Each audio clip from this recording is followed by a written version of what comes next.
Et on se retrouve aujourd'hui sur le BTC qui clairement vient de casser les 14 000 $. Vraiment, c'est une belle configuration haussière pour celui-ci. On va rester dans une consolidation assez longue encore, vous allez le voir, hein, c'est-à-dire qu'on a encore à tabler 2, 3, 4, 5 jours, en tout cas un terme presque d'une semaine pour voir la consolidation à l'horizontale s'effectuer. C'est-à-dire qu'en fait, on a cassé les 14 000 et c'est-à-dire qu'en fait, on a cassé le dernier niveau, comme on indique ici, de résistance horizontale de manière entre guillemets franche, c'est-à-dire qu'il n'y a pas d'hésitation, on est passé au-dessus, c'est pas une bougie et on est à peine au-dessus, on est au-dessus point, d'accord, ça se voit visuellement facilement. Malgré tout, le pump n'a pas continué et c'est tout à fait à mon sens normal parce qu'on est dans un sous-décompte de 4. Alors la 4 n'est pas finie pour ma part, on n'est pas déjà dans le rebond de 5 comme on le voyait, c'est même pas comme on le voyait, mais comme bien ça devrait arriver entre guillemets d'ici quelques jours, mais c'est-à-dire que quand on va zoomer sur le graphique, on n'a toujours pas fini le développement de cette 4 en bleu. C'est-à-dire qu'on l'avait vu, vous le savez très bien, ce développement-là depuis le 28 octobre de l'année 2020. On a ouvert un trade, ou en tout cas on l'a mis en évidence en vidéo, maintenant je ne sais pas si vous l'avez fait ou pas.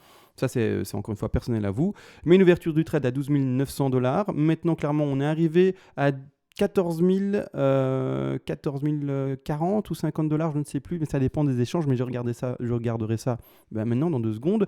Le TP1 n'a pas encore été pris, donc c'est-à-dire qu'on est encore et toujours avec un TP de sécu qui a été pris, donc c'est-à-dire les frais ont été couverts, le stop loss a été déplacé à son point d'entrée, donc maintenant il n'y a plus de risque de perte, donc maintenant c'est tant mieux et on attend que le cours monte et on attend les autres TP. Malgré tout, actuellement je ne suis toujours pas en fait dans la fin d'une 4, on va construire ensemble une flat, vous allez voir que les Fibonacci sont propres de chez propre, donc c'est une flat pour moi, il n'y a pas autre chose. Donc c'est-à-dire que maintenant, on doit s'attendre à des petites bougies rouges, d'accord. Attention, pas forcément repasser en dessous du niveau d'achat des 12 900 $. Je vais en parler également dans cette vidéo-ci. On va tout développer ensemble. Également, je parle en début de vidéo trader, ça va être très technique, très complet, très difficile malheureusement pour les néophytes qui connaissent rien et qui découvrent en fait le monde du trading ou des choses comme ça. Les investisseurs, si vous êtes un investisseur et que vous êtes nouveau sur la chaîne, je vous parle à vous. Je fais l'effort en fin de chaque vidéo de rappeler toutes les bases pour les investisseurs, les profils d'investisseurs, les styles d'investissement, comment investir, quand revendre, tout. J'explique tout pratiquement à la fin de chaque vidéo parce que je trouve en fait ce message tellement important et qu'il n'est pas assez relayé, pas assez répété sur les réseaux sociaux entre guillemets qui sont finalement là où on partage nos plans de trading, que ce soit TradingView, que ce soit même YouTube. Je trouve que voilà, il n'y a pas assez de bases, les bases pour les néophytes et donc je fais l'effort en fin de chaque vidéo pour vous. Prenez votre curseur si vous êtes un investisseur et allez à la fin et prenez votre petit doigt si vous êtes sur un smartphone et allez à la fin également. Maintenant on va voir tout ça bien entendu, mais juste avant, vous le savez, il y a la petite intro et également les remerciements. Et on se retrouve après la petite intro, comme dit intro faite, et maintenant les remerciements. Je rappelle également ceux qui veulent soutenir la chaîne qui disent « Ah, le petit gars ici en vidéo, il fait du bon travail ». Et effectivement, vous pouvez faire en sorte d'aider la chaîne et de faire en sorte que finalement, je continue à être aussi endurant. Ça fait déjà 3 ans tout de même qu'on est ensemble et finalement, on va durer très très longtemps ensemble, étant donné que pour moi, c'est clairement une passion de faire cela, donc il n'y a aucune raison que j'arrête. Mais malgré tout, le partage, l'upload, l'enregistrement, comme là maintenant devant mon micro, etc., ça demande du temps, c'est bête, je pourrais faire tout ça pour moi-même, ne pas prendre la peine mais maintenant j'ai choisi il y a de ça 3 ans de le faire, parce que voilà, je voulais partager tout ce travail-là, et vous pouvez récompenser finalement tout ce temps, cette pédagogie, etc., que je mets en vidéo pour vous. Vous pouvez le faire par donation, et surtout, c'est important de le comprendre, par palier de donation. Vers les premiers paliers de donation, en contrepartie, pour vous remercier du coup à mon tour de votre geste, je vous envoie en contrepartie, comme dit, toutes les règles d'Elliott en français. J'ai écrit, je rappelle, tout cela de manière concise, c'est-à-dire en une 30aine de pages. Je n'ai pas fait semblant en écrivant 200 pages en 12 volumes avec, comme dit, 200 pages en chaque volume, pour faire semblant, vous dire, je vous envoie du papier à brûler. Non, l'objectif, c'est d'envoyer de la connaissance vraiment concise pour que par après, vous ayez vraiment des acquisitions, vraiment, et non pas, des papiers pour pouvoir bien le mettre au feu et avoir chaud pendant ce Noël. Non, l'objectif, vraiment, c'est qu'après, soyez autonome, puissiez vraiment tout lire, tout comprendre et que tout soit vraiment droit au but et non pas des détours par des belles phrases pour faire semblant. Maintenant que tout ça a été dit, etc., on part dans le vif du sujet, bien entendu. Donc j'agrandis l'écran et on va analyser ça. Comme j'avais dit dans la vidéo d'hier, il me semble, ou avant-hier, peu importe, finalement c'était le même discours par rapport à la construction ici de la 4. La 4 doit tout de même durer un certain temps, ou en tout cas par rapport à la 2. C'est-à-dire que quand moi j'observe la 2 qui se développe du 19 septembre au 23, presque 24, donc 23 septembre vers 22 h, donc presque finalement ici 4 à 5 jours de développement pour la 2. Ça m'aurait étonné que le développement de la 4, ici en bleu, aurait été effectué en un jour ou deux maximum. Vraiment, ça m'aurait étonné. C'est-à-dire que je vois toujours et toujours encore une consolidation de CAT assez longue. Après, assez longue, attention, qu'on s'entende bien, en quelques jours, je ne parle pas en 3 mois, hein, d'accord. Encore une fois, il faut que ça garde la tendance haussière et que ça ne break pas ainsi, d'accord. Ça, et puis boum, là, on n'est plus dans une 4, on n'est plus en tout cas dans ce degré-là et on est dans autre chose, d'accord. Mais c'est-à-dire que, attention au terme que j'utilise quand je dis assez long, c'est encore relatif. Et c'est quelques jours à peine, c'est pas non plus plusieurs mois, hein, attention, ou même plusieurs semaines. Hein.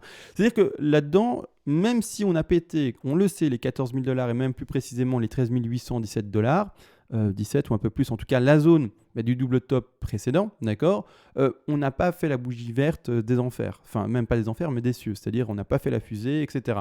On a été chercher, n'empêche, des Fibonacci parfaits. Alors vous allez voir que, et d'ailleurs certaines personnes en commentaire l'ont vu, et donc félicitations à vous, c'est parfait, c'est que vous commencez vraiment à gérer les Elliott, hein, donc c'est tout à fait propre. Maintenant également, elle est tellement propre que c'est sûr que c'est pas difficile à l'avoir. C'est-à-dire qu'en fait, on est en train de dessiner une flat. Alors, maintenant, je le dis comme si c'était sûr, il y a toujours un doute. Maintenant, moi, clairement, je vois la flat. Si vous voyez autre chose, vous pouvez me dire, non, moi, je vois plutôt ça. Ok. Moi, je vois une flat. Pas mal d'abonnés dans les commentaires voient également une flat. On est plusieurs à avoir une flat. Et moi, je vous le dis, j'ai vraiment ce pressentiment analytique, en tout cas par rapport aux résultats Fibonacci, que c'est une flat. Maintenant, si c'est autre chose, je veux bien vous croire. Il n'y a pas de souci là-dessus. Chacun son plan de trading, son plan d'investissement et également son décompte, bien entendu, tant qu'il tient. D'accord. Tant que ce n'est pas du charabia et des choses faites au hasard. C'est-à-dire que n'empêche, ici on est vraiment en fait dans un rebond qui a été chercher un Fibo parfait.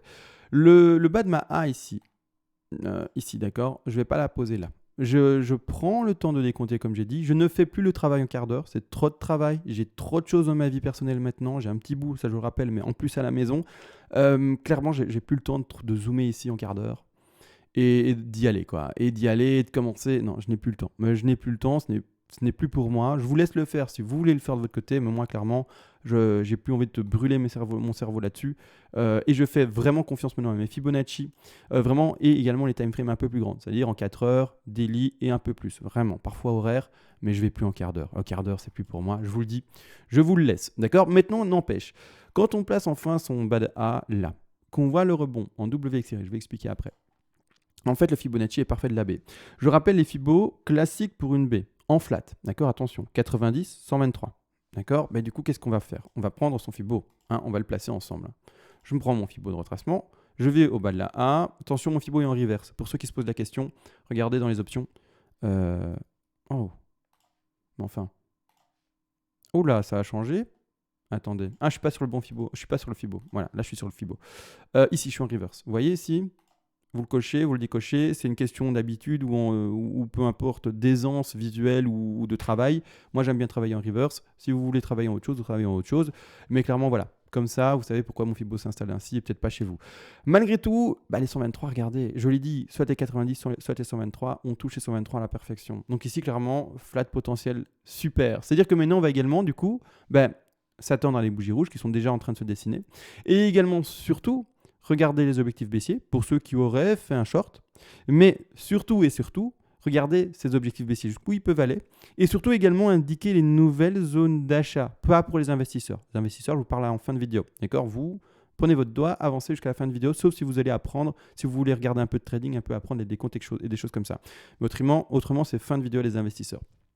Autrement, les traders, clairement, voir les nouvelles opportunités de long, c'est-à-dire des nouveaux objectifs pour entrer dans le marché. Parce qu'il est vrai, on est rentré à 12 900, ici, d'accord, 12 900, pomme, niveau vert, achat, 12 009, d'accord, rebond, tac, tac, tac. Tout est fait dans le trade, parfait. Malgré tout, il y en a qui n'ont peut-être pas pris ce train-là, qui n'ont pas ouvert, etc. On va regarder du coup, quels sont les objectifs d'achat pour vous.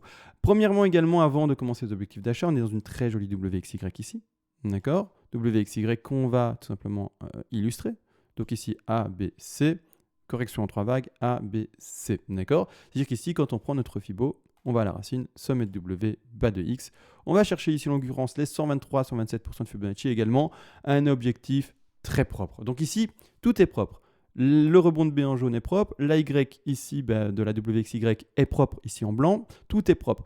Maintenant, ici, clairement, ça veut dire qu'on va, vous l'aurez compris, reporter la 4 et que la fin de cette C6 sera la fin de notre 4 ici. D'accord? Donc on est toujours en construction en flat, c'est-à-dire à plat. Donc on est vraiment en phase de consolidation avant de continuer à pumper.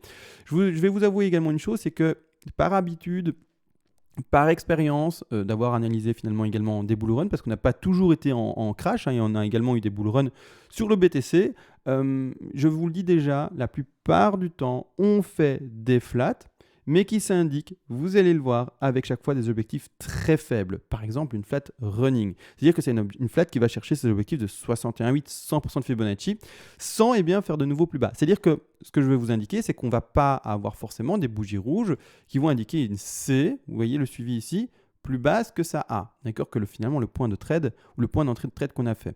Oui, au contraire, une C qui peut se terminer plus haut que ça A, et donc valider une 4 plus haut. D'accord? Donc la plupart du temps, dans un marché très bull, on retrouve des flats en running. Comme ça, vous êtes au courant tout de même. Maintenant, on pourrait retrouver une flat en étendue ou d'autres choses, mais voilà, maintenant, je vais vraiment tabler là-dessus parce que voilà, on a pumpé depuis maintenant 6 mois plus de manière assez forte. Et par expérience, je vous le dis, quand on est dans un bull run, une hausse significative, je préfère ce terme beaucoup plus correct que le mot bull run qui est un peu plus vulgaire, mais après c'est pas grave, hein, c'est comme ça et c'est comme ça. Mais n'empêche ici, clairement, du coup, les objectifs de rachat, d'accord. Alors, premièrement, pour ceux qui ont shorté le marché, sont vous aurez compris, 61,8 et 100. C'est-à-dire que vous allez devoir, si vous avez fait une petite vente, que sais-je, vous avez fait une vente, ici, un short, c'est-à-dire que vos objectifs de rachat pour vous vont être majeurs à 61,8, donc en vert ici, hein. C'est rachat, hein. Donc vous passez à la vente quelque part. Si vous avez vu la flat, vous dites je teste la flat, je vends ma flat. Bon voilà. Malgré tout, nous, on est plus dans des optiques maintenant d'opportunité de long et donc d'ouverture de trade pour monter avec le cours. Je vais retirer d'ailleurs le petit rectangle ici vers à droite. C'est-à-dire qu'en fait, ça, ce sont les objectifs majeurs pour ceux qui sont en short. D'accord. Les 61,8 et les 100, je vais dire les chiffres bien entendu, c'est-à-dire les 13 478 $ et un peu plus bas, attention je suis sur Bitfinex, hein, vous pouvez changer de graphique, etc. Faire le travail chez vous-même sur votre propre graphique, que ce soit un autre échange et avoir des choses beaucoup plus en corrélation en tout cas avec vos propres prix réels où vous tradez. Maintenant également, le deuxième objectif baissier seront les 13 126 $. Là également, il faut comprendre une chose, c'est que ceci, pour ceux qui n'ont pas eu le train entre guillemets dès 12 009, d'accord, qui n'ont pas pu faire le trade depuis le 28 octobre, comme montré, je rappelle, dans cette vidéo-ci. Ceux qui n'ont pas pu prendre cette opportunité depuis le 12 009 là. Vous, tout simplement, une chose est sûre, c'est que ça sera une des deux là. L'objectif, c'est le plus dur à faire, je vous le dis, c'est de réussir à décompter. Là, c'est ici en 5 vagues. C'est en 5 vagues, c'est pas autre chose, d'accord? C'est 5 vagues, donc vous allez devoir passer en horaire. Vous allez devoir passer en horaire ou peut-être en quart d'heure et essayer de décompter 5 vagues baissières. C'est-à-dire réussir à placer, j'ai pris ma 5 ici, réussir à placer, je le mets sans le travailler, mais pourquoi c'est en jaune alors que là c'est sélectionné en blanc? Je sais pas. Hop, je vais mettre en blanc du coup, hop, ici. Il va falloir de votre côté réussir à placer 5 vagues baissières, qu'elles soient comme indiqué ici en ending diagonale. D'accord, c'est pour ça qu'on voit la 4 dépasser le sommet de 1. Ceux qui ne savent pas ce que c'est, vous allez sur sur Google Images, vous tapez Ending Diagonal en LE2, vous aurez des images très simples et vous verrez que ça existe, d'accord? Mais non, soit en Ending Diagonal, comme suit, d'accord, soit en impulsif classique, d'accord, en impulsif normal. Et c'est-à-dire, voilà, on va chercher les objectifs. Quand vous aurez réussi à décompter quelque chose qui ressemble à cela, et que vous vous dites, voilà, j'ai mes 5 vagues devant les yeux, on a atteint l'objectif ici vers des 13 476 $, ou on atteint le deuxième objectif ici vers encore et toujours des 13 126 $, là je passe à l'achat et je mon trade. Maintenant, à vous de voir. Ou alors, vous vous dites, bon, moi j'ai envie d'avoir ce trade là, je choisis un des deux, soit je suis entre guillemets vraiment sur la défensive, je veux ce trade-là, vous pouvez rentrer là, je ne sais pas si c'est défensif, mais peu importe, vous voulez absolument ce trade-là, vous rentrez au 61,8, c'est-à-dire aux 13 480 $. À ce moment-là, n'oubliez pas l'exposition, n'oubliez pas en trading, le plus important, c'est le risk management et surtout également tout gérer par rapport à cela. Donc ici, c'est une ouverture de long. Si vous placez ceci, ouverture de long aux alentours des 13 400, comme j'ai dit, $, la position de votre stop loss sera positionnée comme toujours finalement, on va le mettre en l'occurrence ici au dernier bottom des 12 900. Donc finalement le prix où nous on est rentré, il y a de ça quelques jours maintenant, donc il y a 3 jours maintenant. C'est-à-dire que vous aurez un risque, attention tout de même, de 4,24%, donc vous allez devoir jouer ce capital-là sur ce trade-là, bien entendu en le modifiant, d'accord. C'est important de comprendre qu'on vise une perte fixe, c'est-à-dire que vous ouvriez votre trade là ou que vous ouvriez votre trade plus bas, le risque va changer, l'exposition du coup va changer, mais la perte sera toujours la même. D'accord, ça c'est important de comprendre. Par après, les objectifs seront les mêmes. Eux, ils ne vont pour le moment pas changer. On laisse pour le moment les TP qui ont été indiqués. D'accord, les TP ici, donc ça descend pas mal d'ailleurs. Les TP des 14 200, le TP ici des 14 600 et le TP... Attendez, ils ont été mal placés, je crois. Je vais placer ça en délit. Je vais vite remettre ça bien. À mon avis, ça a été déplacé sans faire exprès lors d'une manipulation. Je vais regarder ça. Je vais bien faire ça parce que ça me gêne. Je n'ai pas envie de donner des faux chiffres. Donc, on va partir sur le fait qu'on s'arrête à 100. Hein, d'accord, ici, on retombe à 13 120 dollars. Voilà. Et les objectifs sont... voilà, ils ont complètement été déplacés. Les 100% de Fibonacci, pardon. Les 123% de Fibonacci. Les 123, pas du tout. Attention, ça a été vraiment mal fait. Hein. Je ne sais pas ce qui s'est passé. Hop, ici je retire. Les 100% de Fibonacci, pardon. Les 161,8% de Fibonacci. Et pour vraiment terminer, les 261,8% de Fibonacci. Donc, c'est-à-dire qu'on joue un trade, il faut le comprendre assez fort. Hein. C'est-à-dire qu'on a quand même un beau ratio à jouer là-dessus. Et l'objectif majeur 1, ça sera les 14 421 dollars. L'objectif majeur numéro 2, ça sera plus particulièrement les 15 228 dollars. Et le TP numéro 3 majeur, ça sera les 16 542 dollars.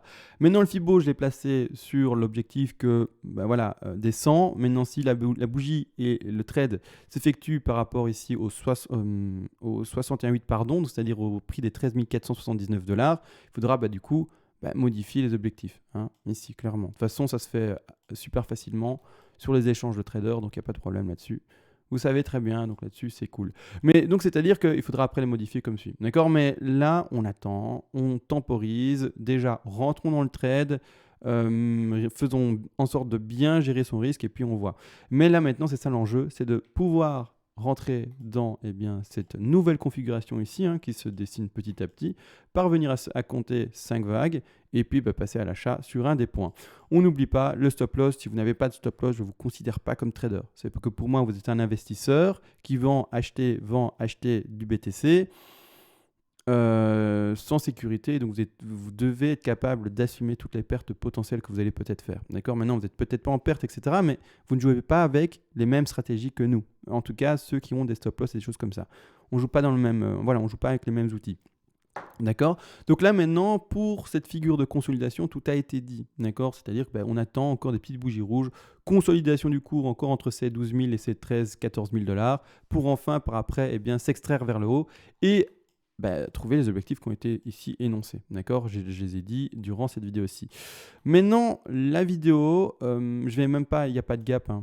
Il n'y a aucune nouveauté par rapport au gap. Les gaps précédents sont indiqués, etc. Il n'y a aucune nouveauté par rapport au gap.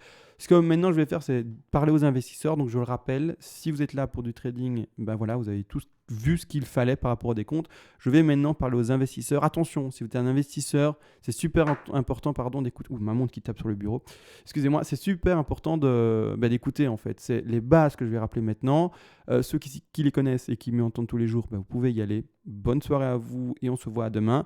Par contre, vous, investisseurs, je rappelle, on n'investit pas et on n'achète pas un peu comme un trader et surtout sans stratégie. C'est-à-dire que si vous voulez rentrer dans le marché, que vous n'êtes pas encore rentré dedans, il y a plusieurs profils. Il faut savoir que le profil le plus connu et celui que moi je préconise si vous n'avez que le BTC comme investissement. D'accord? Si vous avez d'autres choses, d'autres rentrées d'argent et que vous ne jouez pas entre guillemets votre vie sur le BTC, je vous préconise tout simplement, dans ce cas-là, si vous n'avez que le BTC, d'acheter un peu tous les mois. Tous les mois, toutes les 2 semaines, tous les 2 mois. C'est vous qui choisissez l'intervalle de temps, mais en tout cas par intervalle de temps comme dit. C'est-à-dire, vous allez diviser votre capital. Imaginons vous avez 10 000 dollars, parce qu'ici on est sur un graphique en dollars. Vous avez 10 000 dollars à jouer, vous voulez mettre 10 000 dollars sur le BTC, vous allez diviser en 1000 dollars, 1000 dollars, 1000 dollars, divisé en 10. Au moins 10, d'accord? Ça va vous permettre de lisser votre point d'achat. En ayant cette maturité, de vous dire je ne sais pas ce qu'il va se passer à l'avenir, c'est-à-dire que je n'ai pas la fameuse boule de cristal et peut-être que le BTC, ce qu'il va faire, c'est faire ça.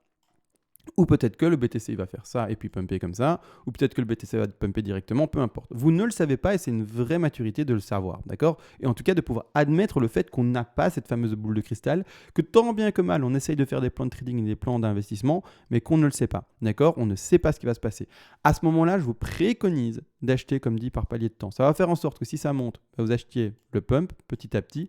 Je rappelle, psychologiquement, il n'y a pas le moindre souci. Vous allez juste vous dire, si j'avais acheté à 100% là, au niveau du break, j'aurais eu un meilleur retour sur investissement, c'est vrai, mais malgré tout, vous ne savez pas si ça va faire ça. Et je vais en parler après. C'est-à-dire que si ça monte, vous achetez quand même petit à petit durant la hausse et que le pump se confirme, psychologiquement, ça ira parce que votre portefeuille sera toujours dans le vert. Il ne va jamais passer dans le rouge.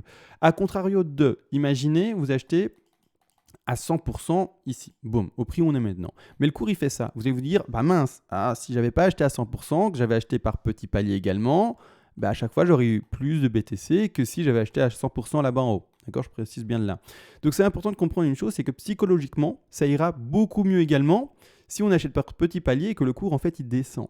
Donc, je vous préconise dans tous les deux cas. Dans les deux cas, d'acheter par palier, que ça monte ou ça descende, vous serez gagnant psychologiquement. Ça sera toujours plus simple à tenir que de tenir un crash qui devait se répéter. Je n'ose pas l'espérer, mais pourquoi pas. Un crash qui devait se répéter, d'avoir acheté à 100% là et se dire mince, je suis repris dans le crash, j'ai tout acheté là et j'ai pas fait en sorte de lisser mon point d'achat. Ça, c'est ce que je préconise pour tout investisseur qui n'a entre guillemets que le BTC entre ses mains et qui n'a pas autre chose. D'accord ? Je parle de quoi ? Je ne sais pas, moi je parle beaucoup d'immobilier parce que c'est ce que je fais de mon côté, mais donc c'est-à-dire des immeubles de rapport ou alors également, je ne sais pas, d'autres actifs, que ce soit crypto-monnaie ou que ce soit également par exemple des actifs traditionnels. Hein. Comme toujours, je donne beaucoup l'exemple, mais Amazon ou Facebook, ou j'en sais rien, n'importe quel actif spéculatif que vous puissiez connaître, Airbus ou n'importe, ce que vous voulez, mais peu importe. Mais voilà, si vous n'avez que le BTC entre les mains et que vous dites c'est le BTC qui va me rendre riche ou j'en sais rien, un investissement très long terme, je vous préconise, comme dit, l'achat par palier de temps. Maintenant, il y a le deuxième profil également qui est celui d'achat par palier, je rappelle, de résistance cassée et de signaux boules, c'est-à-dire qu'à chaque fois qu'on casse une résistance horizontale ou oblique qui sont à chaque fois la confirmation d'un marché boule, vous achetez la cassure. Donc ici, par exemple, pour ceux qui ont cette stratégie-là, ils viennent d'acheter un petit palier maintenant à 13 920 $, d'accord, si en tout cas 13 800 $. Donc ils viennent d'acheter un petit palier maintenant. Maintenant, si ça descend, ils n'achètent pas. Ils n'achètent pas, ils ne veulent pas rentrer dans un marché bear. Donc ils attendent à chaque fois de rentrer quand c'est boule. Eux, leur objectif, c'est de chaque fois essayer de rentrer dans le marché boule et de vraiment entrer que quand un marché boule se confirme. C'est-à-dire qu'en fait, tout ça, ils n'achètent pratiquement pas. Ça pète, là ils cassent des résistances, etc. Ils achètent, etc. Mais c'est-à-dire qu'ils attendent également avec d'autres indicateurs potentiels, que ce soit des moyennes mobiles, Golden Cross, que ce soit des Ichimoku, des oscillateurs, que sais-je qu'ils utilisent comme oscillateurs, peuvent utiliser ce qu'ils veulent, mais peu importe, ils attendent des signaux boules pour pouvoir rentrer dans le marché. Ça, c'est un autre style d'investissement qui est déjà un peu plus technique du coup parce qu'il faut utiliser des indicateurs. Et le troisième style d'investissement que je ne préconise que, et maintenant je suis vraiment très complet dans mes explications pour les investisseurs pour ça, je ne préconise que ce dernier style d'investissement pour les personnes qui connaissent le risque, qui n'ont pas peur de louper un train et qui se disent je ne veux pas avoir ce sentiment de FOMO, je ne veux pas acheter quand ça monte et je veux uniquement acheter les bougies rouges. C'est-à-dire qu'elle n'achète pas ça, je rappelle, elle n'achète pas ça, elle n'achète pas ça, elle n'achète que et seulement, mais du coup, les phases qui se passent ici. Ces phases-là et potentiellement peut-être cette phase-là. D'accord ? Ils n'attendent que ça. C'est-à-dire que si le cours maintenant il continue à pumper, à un moment, c'est sûr, il va descendre. On le sait, ça descend à un moment tout le temps drastiquement.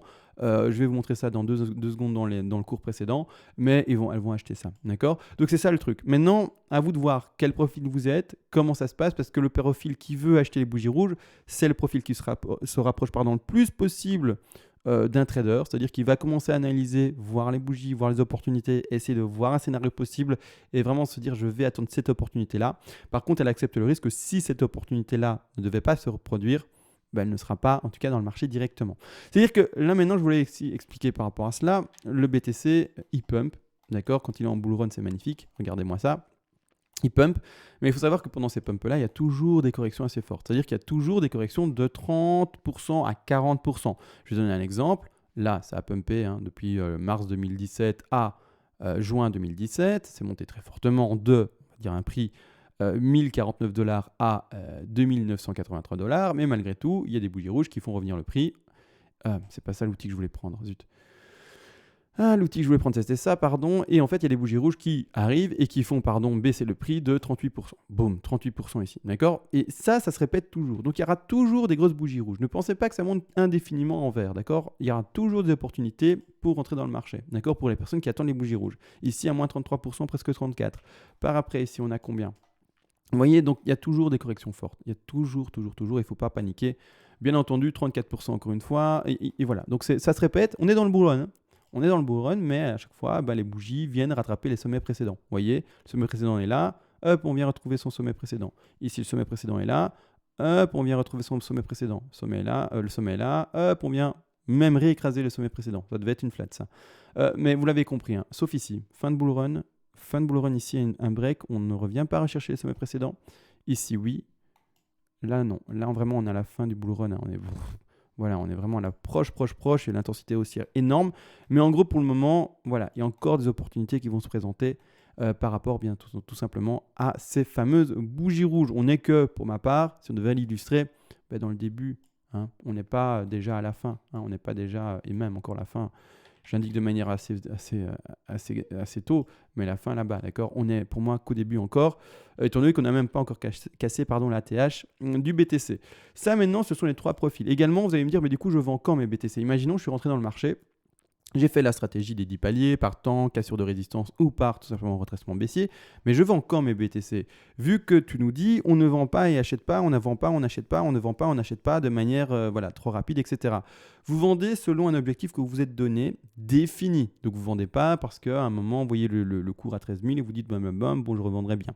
Si vous êtes un investisseur à proprement parler, vraiment strict, vous ne vendez pas et par émotion, par envie d'un peu trader, etc., par envie de faire plus de profit encore. Non, vous allez vendre seulement quand votre objectif défini a été atteint. C'est-à-dire, par exemple, vous dites, voilà, je suis dans le BTC, j'ai réussi à faire une entrée dans le BTC à un prix moyen, disons, de 8000 et je revends quand j'aurai fait du 200%. D'accord? Donc, quand on aura fait 200% par rapport aux $8000, vous allez revendre vos BTC.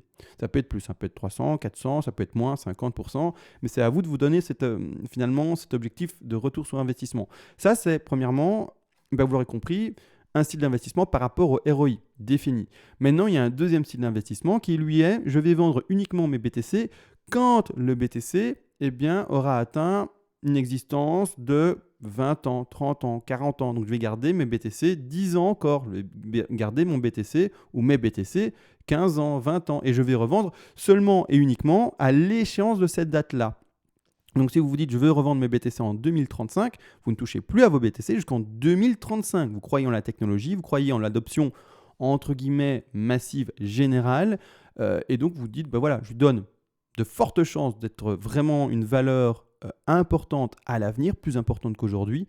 Et donc, je reste dans le marché et je ne touche pas à ça pendant un certain temps. Si vous vendez, achetez avant, sans avoir eu un objectif défini, je vous le dis, c'est que vous êtes avec un léger profil de trader et que vous allez devoir accepter les pertes parce que du coup, vous allez voir le prix fluctuer et vous allez pouvoir faire soit des bénéfices, donc faire plus que si vous aviez pas touché pendant 15 ans, ou vous allez faire des pertes. Donc à vous de pouvoir accepter le fait de peut-être avoir moins de BTC sur votre compte que si vous n'y avez pas touché. Maintenant, bien entendu, si vous en avez plus, tant mieux. Là, ça ne va pas être difficile à assumer. Vous allez dire, tant mieux, j'en ai fait plus, je suis excellent, tant mieux pour vous. Parfait, mais ayez conscience qu'en faisant ces manipulations-là, vous pouvez vous tromper et vous pouvez également du coup avoir le risque de faire une légère perte ou une perte un peu plus importante. Ça dépend encore une fois. Si imaginons le pump se fait en 1 heure et qu'on gagne $4000, vous allez perdre pas mal par rapport à votre investissement sur le BTC. D'accord? Maintenant que ça c'est dit, également, on rentre dans un marché, comme j'ai dit, par palier. Mais on sort d'un marché par palier. Ça, c'est aussi important. Quand on atteint ses objectifs, ou en tout cas, quand on a des objectifs plutôt courts de terme, on sort par palier. C'est-à-dire que celui qui, par exemple, maintenant, veut sortir dans 2-3 ans, il va, par exemple, faire l'analyse du BTC et on va trouver des objectifs de vente. C'est-à-dire qu'on fait notre analyse et on va trouver des objectifs de vente. D'accord? Et on va les vendre quand on arrivera dans ces prix-là. D'accord? Par rapport à des analyses. Comme suit. D'accord, on va mettre 3 objectifs au hasard. Là, j'en mets 3 au hasard, mais voilà, vous aurez compris. C'est-à-dire que même quand on sort du marché, on sort par palier. On ne sort jamais d'un coup. Parce que si le cours voulait continuer à pumper de manière, on le sait, fulgurante, il le peut. Imaginez le cours, il fait ça. Boum, boum, boum. Vous revendez à 100% là. bah, du coup, si le cours il continue, vous allez vous dire, bah, mince, j'ai vendu un peu trop tôt, j'aurais dû attendre vraiment la fin du bull run, parce qu'on le sait, c'est cyclique, hein, on le voit, il y a un bull run là, bon, il est microscopique à l'écran, mais il a été là. Il y a un bull run là, et il y a eu un bull run précédemment également, d'accord? Donc, il faut comprendre une chose, c'est que c'est cyclique, et qu'à un moment, ça va recracher, cette affaire-là. Bon, pas forcément redescendre aussi bas que ce que j'ai montré là, mais à un moment, ça va recracher, cette affaire-là. Donc, pour ceux qui font un investissement court terme, je dis court terme, mais pas sur 20 ans, 30 ans, 40 ans, donc entre guillemets 2, 3, 4 ans, on aura des objectifs haussiers et on sortira également du marché petit à petit. D'accord? Ça, c'est important de le comprendre également. Maintenant, bah voilà, tout a été dit, c'est important. Hein. Vraiment, sortez également du marché petit à petit. Comme quand on rentre dans un marché, on rentre dedans petit à petit. Maintenant, tout a été dit pour les investisseurs, il me semble. Je ne veux plus, ou en tout cas, j'apprends à moi-même, c'est-à-dire à m'exprimer sur YouTube et à expliquer les choses. Je ne veux plus qu'il y ait une seule chose qui ne passe pas et qui ne soit pas comprise. C'est-à-dire que maintenant, je vais faire l'effort, et je vous le dis dans toutes mes vidéos, d'assister à fond les néophytes jusqu'au bout, quoi. Même si pour moi ça va être rébarbatif, même si pour vous, peut-être qui regardez souvent les vidéos, vous dites, bah voilà, à la fin on sait ce que c'est. Tout nouveau sur la chaîne, je veux qu'il ait les bases. Je veux pas qu'il arrive et qu'il sache pas. Je veux qu'il ait toutes les bases. Vraiment les bases de chez bases. Et c'est ces bases-là qui font finalement bien, la fondation d'une maison, qu'après, bien, finalement, il n'y ait pas d'erreur et que bah, voilà, vous ayez tous les outils en votre possession. Au début, trading et enfin, rabâchage, drill pour les investisseurs. Mais tout a été dit maintenant, je pense. Voilà, tout a été dit. Sur ce, bah, du coup, je vais vous laisser. Je vous souhaite à tous du coup, une bonne soirée parce que j'enregistre également de nouveau en soirée, presque nuit, hein, bien entendu. Et on se voit à demain. Ciao.